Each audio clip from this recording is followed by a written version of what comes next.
क्या आप सोच सकते हैं, भीमसेन जैसा महाबली योद्धा जो राक्षसों को हराता था, वो अपनी ही भूख से हार जाता था। और फिर एक दिन उसने ऐसा व्रत रखा जिसने उसे सीधे मोक्ष का रास्ता दिखा दिया और स्वयं भगवान विष्णु को प्रकट होने पर मजबूर कर दिया।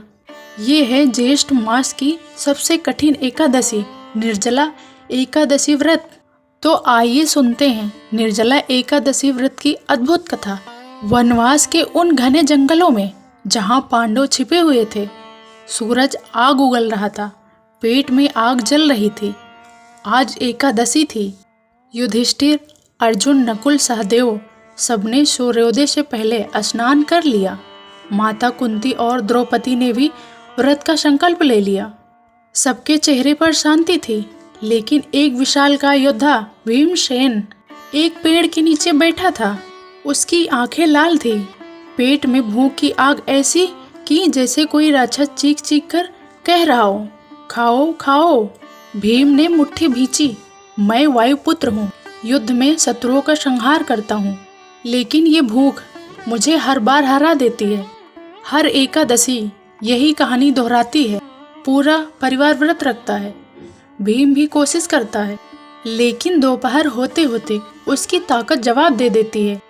एक रात वह उठा और अपने दादा महर्षि वेद व्यास के आश्रम की ओर चल पड़ा।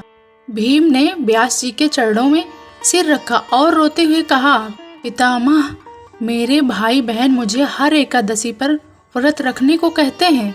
मैं भगवान विष्णु का भक्त हूँ, दान देता हूँ, नाम जपता हूँ, लेकिन भूख मुझे अपराधी बना देती है।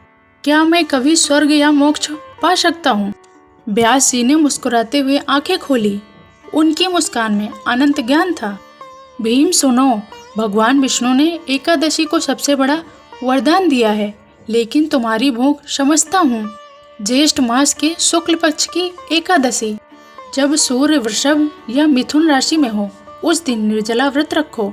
न अन्न न जल, सिर्फ आचमन के लिए 6 मासा से कम जल, सूर्योदय से अगले सूर्योदय तक। इस एक व्रत से पूरे साल की 24 एकादशियों का पुण्य तुम्हें मिल जाएगा।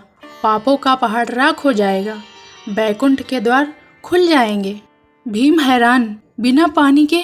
पितामह, ये तो असंभव है। व्यास जी बोले, भूख शरीर की है, आत्मा की नहीं। नाम जपो, ओम नमो भगवते वासुदेवाय। भगवान स्वयं तुम्हारी रक्षा करेंगे। भीम ने संकल्प ले लिया। अगली ज्येष्ठ शुक्ल एकादशी आई। गर्मी चरम पर थी।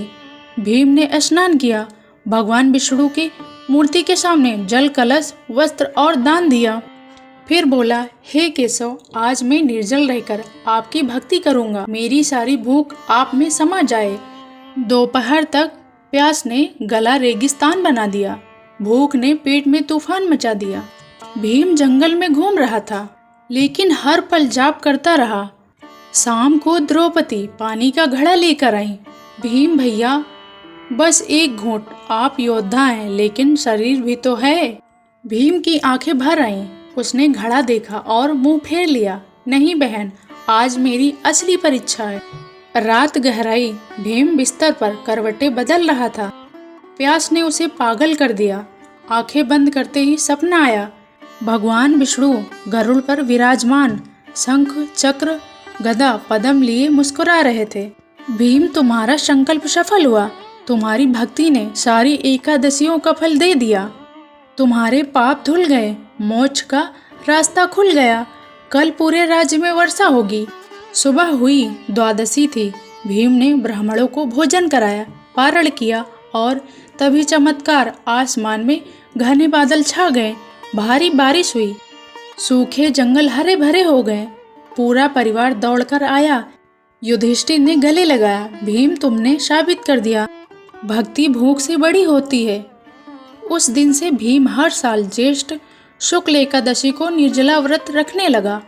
लोग उसे भीमसेनी एकादशी या पांडव निर्जला एकादशी कहने लगे। अगर यह कथा अच्छी लगी हो तो कमेंट में लिखें, ओम नमो भगवते वासुदेवाय।